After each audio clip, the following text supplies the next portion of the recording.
How are you? Good evening. It's been an exciting day here at the Capitol. I'm very excited about the progress that has been made by the Senate's vote. We'll wait to see what the State Assembly does, but we are discussing and the legislature is voting on a package that I think can be of extraordinary benefit to the state. This is a jobs package that the state desperately needs to help turn around this economy. There's a fair tax plan that I think will make a dramatic difference for the people of the state that is long overdue. There's a middle-class tax cut, which could be a great stimulus for the economy. There's an MTA tax cut that can remove a significant burden on small businesses.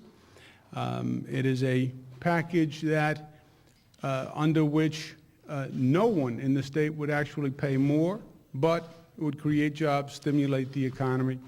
There is also a program that would assist in flood relief for $50 million, which is very important. As we've discussed, there are communities all across the state that are suffering, that were badly hit and damaged by the flood.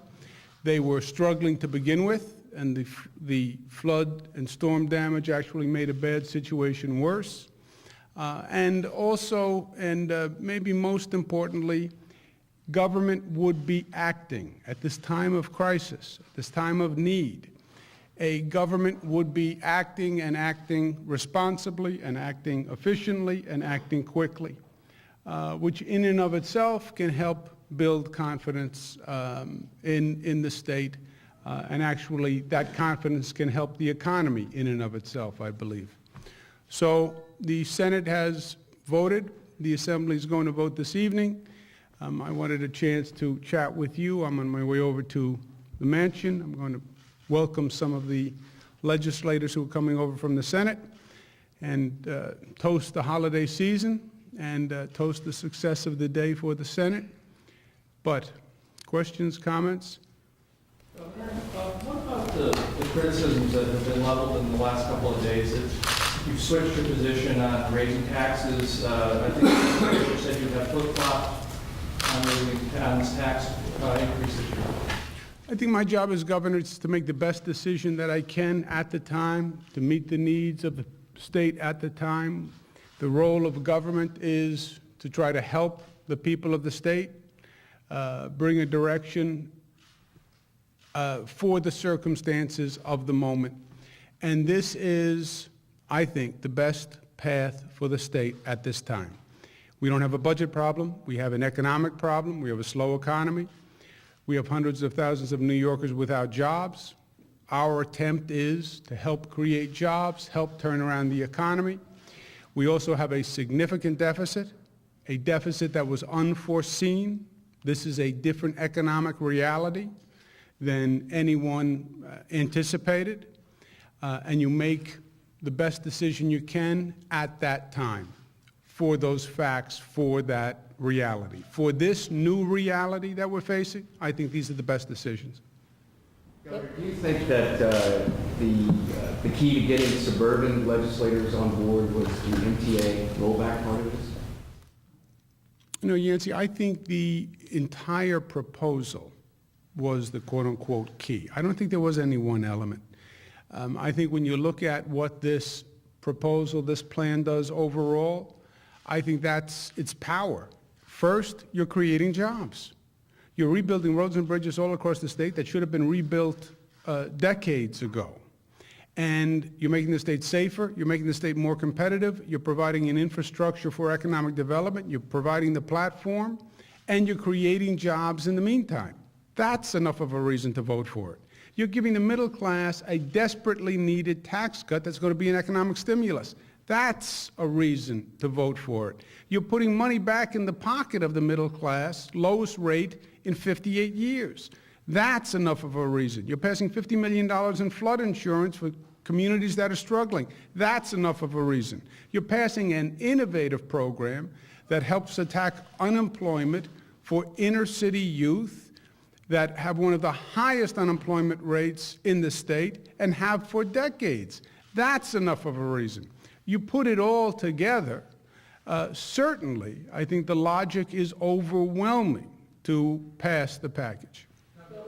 One thing that didn't get done today was the taxi bill.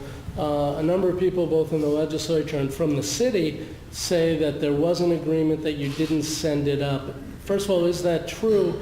And with the Assembly sending you the bill that you have said you would veto on Friday unless there were changes, do you still plan to veto? Ken, there is no agreement on the taxi bill. I don't believe there was ever an agreement on the taxi bill. There are significant issues. There's a myriad of issues, and they're all significant. The percentage of disabled access, and is an issue that I have a position on. I believe it should be 100% of the new medallions. There's an issue, should black cars have the right to pick up at airports? There's an issue, what is the percentage of livery cars that should be disabled access? There are a number of issues, and these are significant issues, and they are issues that are not resolved. We took another attempt to resolve some of them today, and we failed. And I've said from day one, if we don't have a resolution of these issues, I'm going to veto the bill because you don't have an agreement. And we have been trying. We've had numerous meetings over the past few weeks. We tried today to have meetings in the hope that maybe we could get it done today because we had a special session, but we've failed to reach resolution. And if we don't have a resolution, I'm going to veto the bill. We could then come back in January, February, and try to resolve the differences and pass the bill at that time. And that's, at this point, probably the most likely scenario. We can still try to resolve the differences, and if the differences are resolved, fine. But if not, we'll come back to try to pass the bill next year. Governor, some of the good government groups, while not criticizing the tax reform, have criticized, the secrecy, the 3 men in the room secrecy with which it was done. How would you respond to that? I was talking to someone about this earlier. The good government groups often raise the point of transparency. I remember being here over 20 years ago with my father, and it was the same discussion. And I think everybody agrees the more transparency, the better. In this case, I think it's probably, it's hard for me to comprehend the concept that the millionaires tax is an issue that hasn't had enough discussion. I don't know that there is an issue that has received more attention, more discussion than the millionaires tax. Literally, I've been talking about it for 2 years. Everyone has an opinion. Everyone has a point of view. If there is a legislator who is sitting in a seat who says, well, you know what, I never thought of this millionaires tax, and they sort of sprung it on me, that is a person who shouldn't be serving in the legislature. If there is a person who's involved in Albany politics who says, I never heard of this issue, I need time to think about it, the millionaires tax, that person must be living under a rock for the past 3 years. And the proposal is very simple. This is not like a budget proposal, which is where this point is normally made. Well, you put it on their desk, you only gave them 11 minutes to read it, they only had 1 day, they only had 2 days, and they got a budget bill of 700 pages. This is a very simple bill. It's a very simple concept. It is about the millionaires tax, which has been discussed, debated, dissected, argued, turned over, argued again, and then it comes down to 4 numbers and 4 positions. And here's a chart. It can be done on 1 page. You don't even need a full printed bill. So if you don't have an opinion or you weren't informed, Speaker Silver made this point also. I can't tell you how many times I've read comments, discussions, quotes from Speaker Silver about the millionaires tax. How many times Senator Skelos has talked about the millionaires tax? How many times I have? So I think this is probably, more transparency is always good. The more transparency, the better. This happens to be probably the worst application for that argument that I have seen in a lot of years. right at the Occupy Wall Street movement for helping you evolve your thinking on this subject?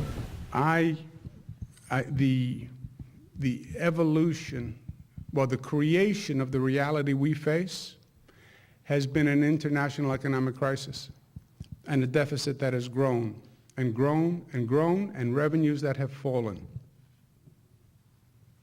Governor, the Senate passed the package more or less unanimously, but there are some members in the Assembly who say they might vote no on the deal. What do you say to those lawmakers who are voting no tonight? I say this, I say it is always easy to argue against something, right? There are very few pieces of legislation that are perfect.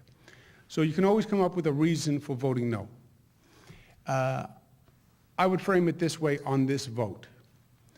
Well, I don't want to vote for more revenue. Well, first, you're voting against the middle-class tax cut, so you'd be voting against the lowest rate for the middle class in 58 years. You're voting against flood aid, against an inner-city youth program. They'll say, well, I'm voting against revenue.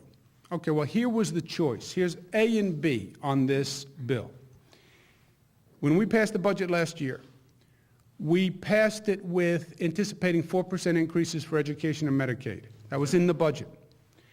When I passed the budget, I said, and we made cuts to education and Medicaid, I said this is a one-time recalibration for education and Medicaid to close the deficit. I said next year you're going to get 4% more for education, 4% more for Medicaid. We then passed a property tax cap. And they said, well, how can we live at 2%? I said, don't worry. In next year's budget, you're going to get 4% more for education, you're going to get 4% more for Medicaid. Remember all those conversations? That was my position. The deficit is so big, there is no way you can fund the 4% for education, the 4% for Medicaid. You would have to go back to zero and negative, below the line, below zero, negative cuts to education and Medicaid if you don't have revenues. So that is your choice. If you want to say, I don't want to vote for more revenues, no how, no way, then you're saying you're voting for 0 and 0 for education and Medicaid. That's what you're doing. A no vote is a vote for 2 zeros. It's the double zero vote. Well, I don't believe we should cut education funding. No, you do if you believe we should vote no on this bill, right? That's the choice. When we talk about the reality that we face, the new reality, that was the reality for me. You want to try to balance this budget without revenues? You would have had to cut education and Medicaid again below zero. Education and Medicaid again below zero. After everything we went through last year, after the entire educational system relying on our representation that it was going to be a 4% increase, after everything we said in the property tax cap discussion, don't worry about 2 because you're going to get 4%, you would have to go below zero. So what was the new economic reality I was facing? The deficit has gotten so bad that you'd have to zero out those 2 programs. And if they vote no on this bill, then they're voting for 2 zeros for education and Medicaid. That is the vote. Where do you stand on redistricting right now? Was that discussed at all the past few days? Discussed. We have been discussing redistricting for months. My position has been clear. It is clear. And if there's not an independent commission, I'm going to veto the bill.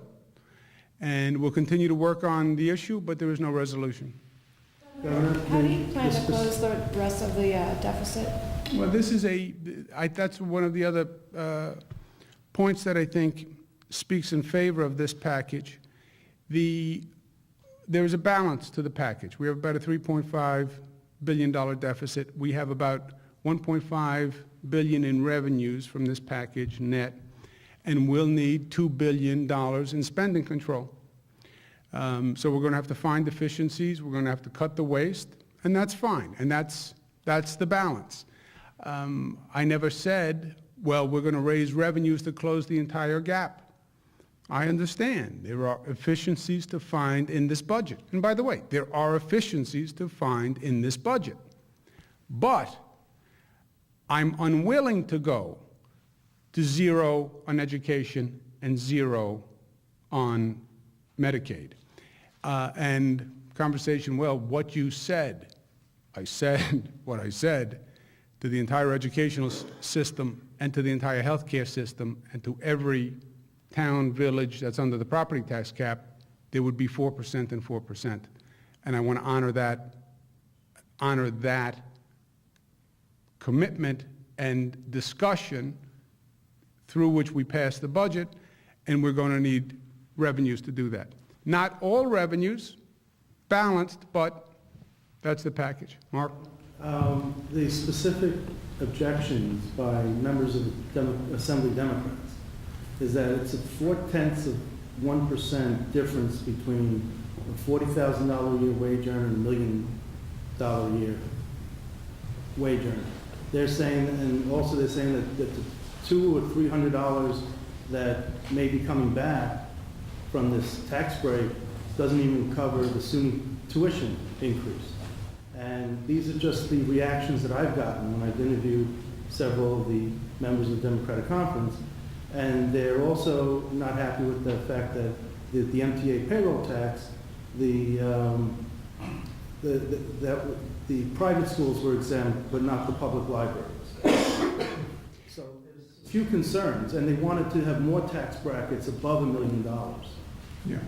Look, if the Senate Democrats don't think the bill is perfect, Assembly Democrats don't think the bill is perfect, they're right. The Senate Democrats don't think the bill is perfect, they're right.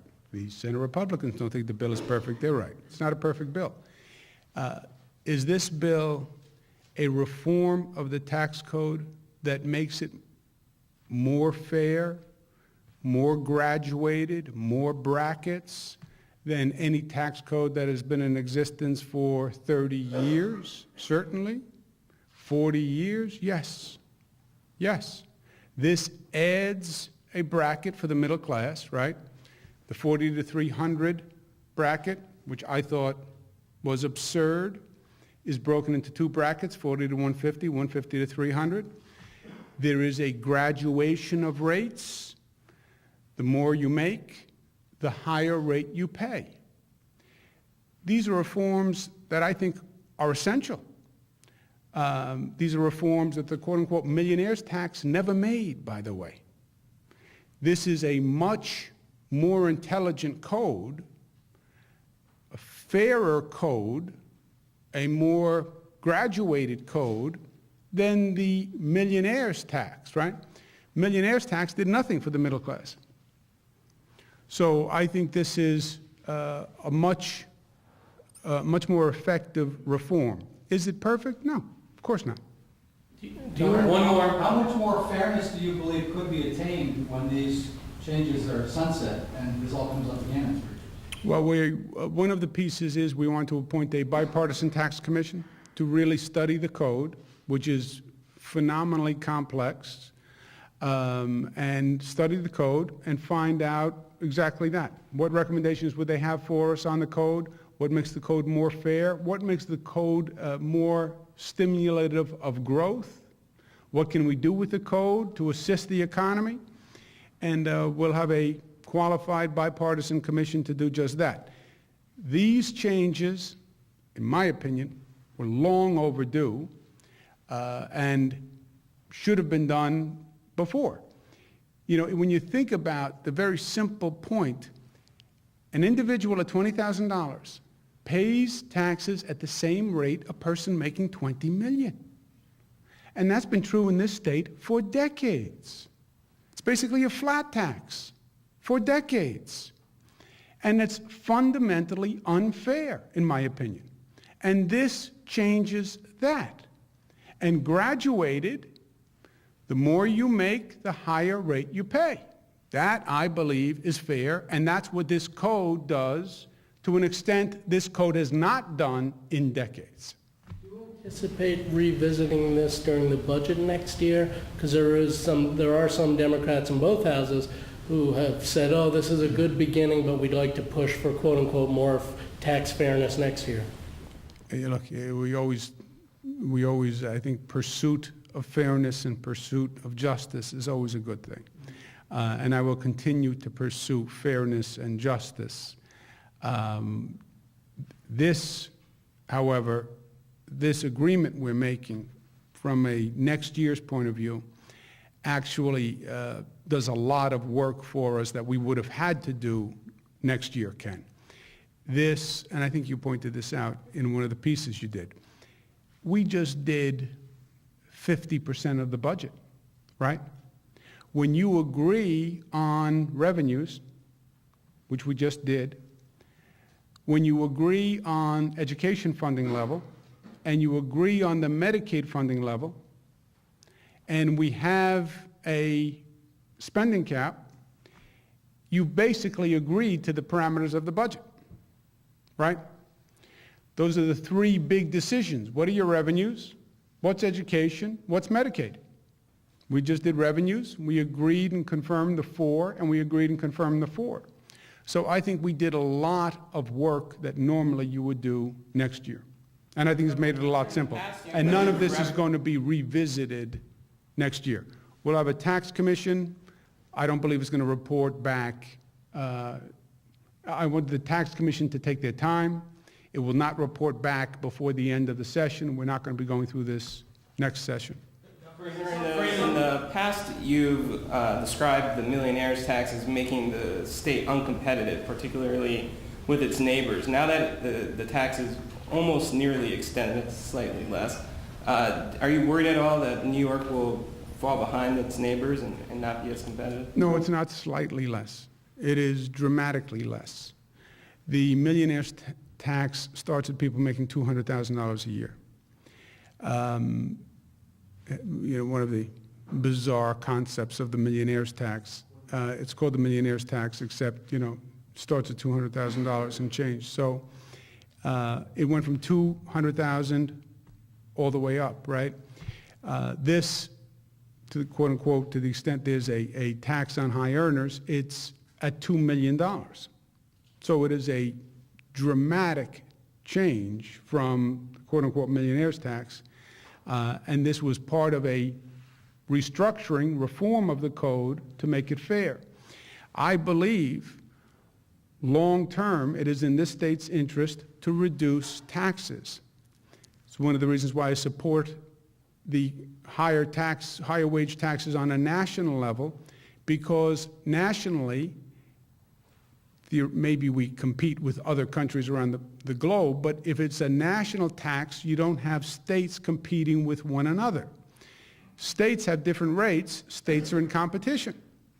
And my point has always been, you want to get your tax rate down low so there's no incentive for a company to leave your state to go to another state because the other state's tax code is lower.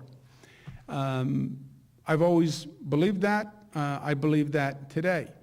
And hopefully, we're going to get to a point of fiscal stability and an economic reality that would allow us to reduce taxes. But the difference between this tax and the former surcharges is night and day, in my opinion. Well, numerically it is. It's instead of 200,000, it's 2 million. Let's put it that way. That's the simple answer. Casey, Governor, you're the leader of the state Democratic Party. Do you think it's likely that Senate Democrats will be able to count on your support for their worthy candidates next year after so many Senate Republicans have worked so well with you both tonight and over the course of the year? I don't want to talk politics, Casey. We're doing government work, and let's stay on the government work. There'll be plenty of time for politics come political season. Governor, do you agree that there's only 0.4% between the middle income and the millionaires? That there's only a difference between 0.4%? How do you get 0.4%? That's what the folks in the assembly. Well, you have the chart. Just look at the numbers. Well, that's what they did. did. They looked at it and they saw that it was the difference between the middle income and the millionaires was only 0.4%. They said that wasn't really that much of a big gap.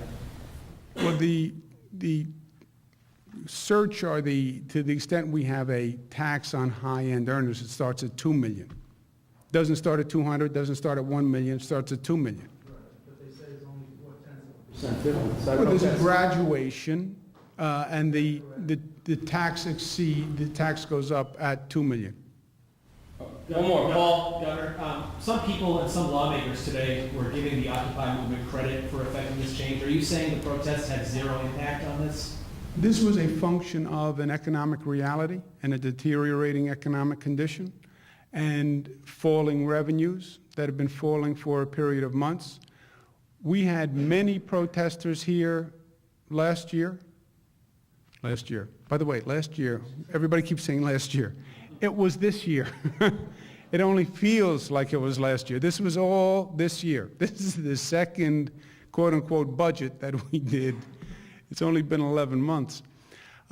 Every day of it joyful, but only 11 months. We had thousands, literally thousands of protesters in this building when we were debating these issues last time. Thousands, all filled the staircase, chants, it echoed all through the building.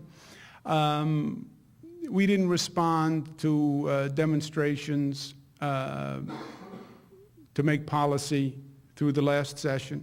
We didn't this session. This is about a different economic reality. This would happen without any Occupy Wall Street, Occupy Albany. This is because of the numbers. It's because of the numbers. And the numbers are this simple.